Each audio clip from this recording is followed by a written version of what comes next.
Hello students, आज हम इस वीडियो में प्रकाश संश्लेषण को स्टडी करेंगे।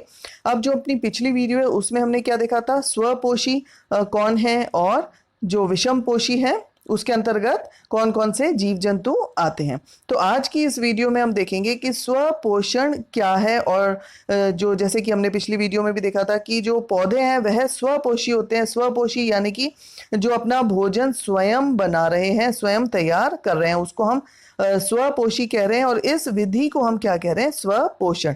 तो यहाँ पर जो हरे पौधे हैं वह स्वपोषण करते हैं। अब स्वपोषण के लिए वो कौन सी प्रक्रिया का इस्तेमाल करते हैं, तो वो हम कहते हैं कि प्रकाश संश्लेषण।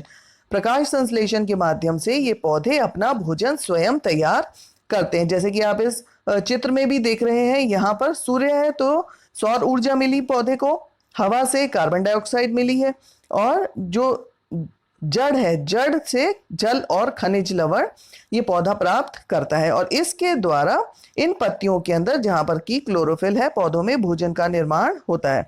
तो जो पत्तियां हैं वह पादप की क्या है, खाद्य फैक्ट्रियां हम कहते हैं, क्योंकि जो पौधे हैं उनके खाने का या उनके भोजन का निर्माण कहां पर हो रहा है, इन पत्तियों के अंदर हो रहा है। तो ये हमें ध्यान रखना है कि प्रकाश संश्लेषण की प्रक्रिया में क्या क्या जरूरी है, सौर ऊर्जा, कार्बन डाइऑक्साइड, खनिज एवं जो जल है जो हमें जड़ों के द्वारा प्राप्त हो रहा है। अब पत्तियों के अंदर जैसा कि अभी हमने देखा कि भोजन का निर्माण कहाँ हो रहा है, भोजन का निर्माण हो रहा है पत्तियों के अंदर। तो पत्तियों के अंदर एक हरा वर्णक है जिसको हम कह रहे हैं क्लोरोफिल। तो जो सूर्य का प्रकाश है वह ऊर्जा देता है और ये ऊर्जा जो है वो इस क्लोरोफिल में संग्रहित होती है। अब उसके बाद क्या है कि वह प्रक्रिया जिसके द्वारा जो हरे पौधे हैं वह क्लोरोफिल की सहायता से सूर्य के प्रकाश की उपस्थिति में कार्बन डाइऑक्साइड, जल और भोजन तैयार करते हैं, इसको हम प्रकाश संश्लेषण कहते हैं। अभी जैसे कि अभी चित्र में भी हमने देखा था, क्लोरोफिल तो पत्तियों के अंदर है, कार्बन डाइऑक्साइड हवा से मिल रहा है, जल कहाँ से मिला था, जड़ों के द्वारा, और सूर्य का प्रकाश। तो ये प्रक्रिया को हम कह रहे हैं प्रकाश संश्लेषण। तो हवा में जो कार्बन डाइऑक्साइड है वह पत्तियों की सतह पर मौजूद छोटे छोटे जो छिद्र होते हैं उनके माध्यम से ये गैस अंदर जाती है। तो इन छिद्रों को हम क्या कह रहे हैं, स्टोमेटा। जैसा कि आप यहाँ पर देख सकते हैं, इसको हम बना भी सकते हैं, बीन के शेप के आकार के होते हैं। इस तरह से हर एक पत्ती के ऊपर ऐसे स्टोमेटा लगे हुए होते हैं।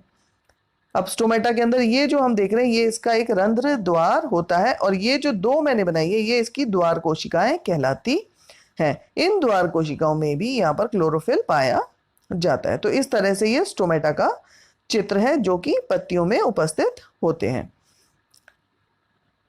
अब जो जल और खनिज लवण है वह जैसा अभी हमने देखा था कि जड़ों से आ रहे हैं, तो जड़ों से वो पत्तियों तक कैसे पहुंचाए जा रहे हैं, वाहिकाओं के द्वारा जो नली के समान पूरे पौधे में फैली हुई होती है।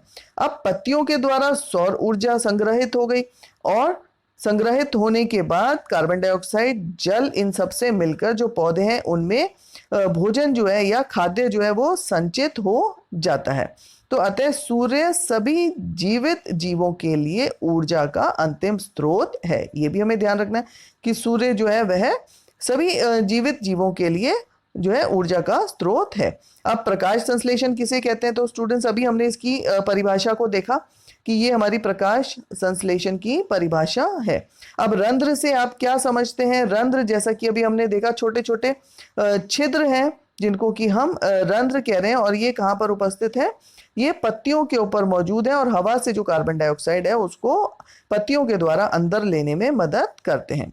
अब हम कह रहे हैं कि सूर्य ऊर्जा का एक चरम स्रोत है, कैसे स्पष्ट करें। तो अगर हम इस देखें, पृथ्वी पर सूर्य ही एक ऐसा स्रोत है जो कि हमें ऊर्जा दे रहा है और निरंतर शुरू से अगर हम इस जीवन को देखें तो जब से ये जीवन है तब से ही ये सूर्य एज इट इज यहाँ पर है पृथ्वी पर और एक ऊर्जा ना खत्म होने वाला ऊर्जा का स्रोत है कि जिसकी ऊर्जा कभी भी समाप्त नहीं होने वाली है और यह जो है सभी जीवित जीवों के लिए ऊर्जा का अंतिम स्रोत है। अगर हम देखें तो ऊर्जा और हमें कहाँ से मिल रही है, भोजन से मिल रही है ना, लेकिन हमें कुछ समय के बाद फिर हमें भोजन लेना पड़ता है शरीर के अंदर, क्योंकि जो हमने भोजन खाया उस वो ऊर्जा में परिवर्तित हुआ, उस ऊर्जा को हमारे शरीर ने काम करने में यूज कर लिया। तो फिर से हमें खाने की ज़रूरत पड़ती है क्योंकि हमें ऊर्जा चाहिए। लेकिन सूर्य एक ऐसा निरंतर चरम स्रोत है जो कि या इसको हम कह सकते हैं ना खत्म होने वाला।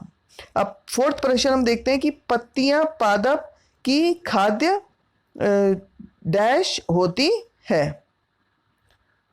तो जैसा कि हमारा फोर्थ प्रश्न है, पत्तियां पादप में खाद्य फैक्ट्रियां होती हैं, फैक्ट्री के रूप में जो है पत्तियों में, क्योंकि भोजन संग्रहित होता है। तो आइए स्टूडेंट्स इस वर्कशीट को एक बार हम इंग्लिश में भी देखते हैं, उसको में भी आपको स्टडी करें, बहुत सारे नए शब्द आपको इंग्लिश में भी जानने को मिलेंगे। Now first of all let us study what is photosynthesis। अपनी लास्ट वीडियो में जैसा कि हमने देखा था autotrophic and heterotrophic nutrition, two types of nutrition are there। So first, what is autotrophic nutrition? In this mode organism prepare its own food, so this is known as autotrophic nutrition. An example was green plants.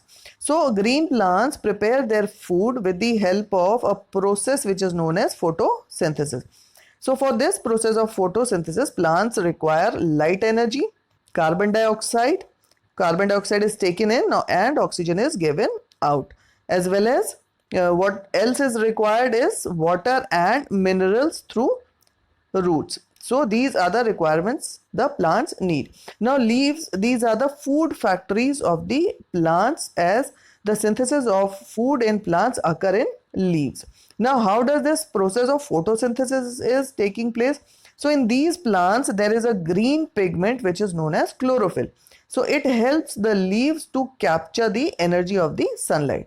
So the process by which these green plants prepare their food with the help of carbon dioxide, water, in the presence of sunlight, and with the help of chlorophyll. So this process is known as photosynthesis. And now the carbon dioxide used up during photosynthesis, this carbon dioxide is taken from air by the leaves with the help of tiny pores. जो leaves हैं उनके ऊपर tiny pores होते हैं उनके surfaces के ऊपर, और ये जो tiny pores हैं उनको हम क्या कह रहे हैं, stomata. तो with the help of this stomata gases are exchanged in case of leaves.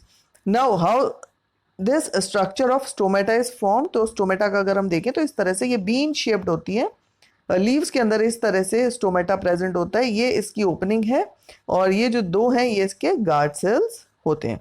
तो ये जो है लीव्स के अंदर ये इस तरह से स्टोमेटास प्रेजेंट होते हैं जहां पर की एक्सचेंज ऑफ गैसेस होता है। ना वाटर एंड मिनरल्स, जैसा कि अभी हमने बात की, वाटर और मिनरल्स कहाँ से आ रहे हैं? Through roots, and these are transported to the leaves by the vessels like pipes which are present throughout the plants. Now the solar energy is captured by the leaves and it is stored in the plant in the form of food.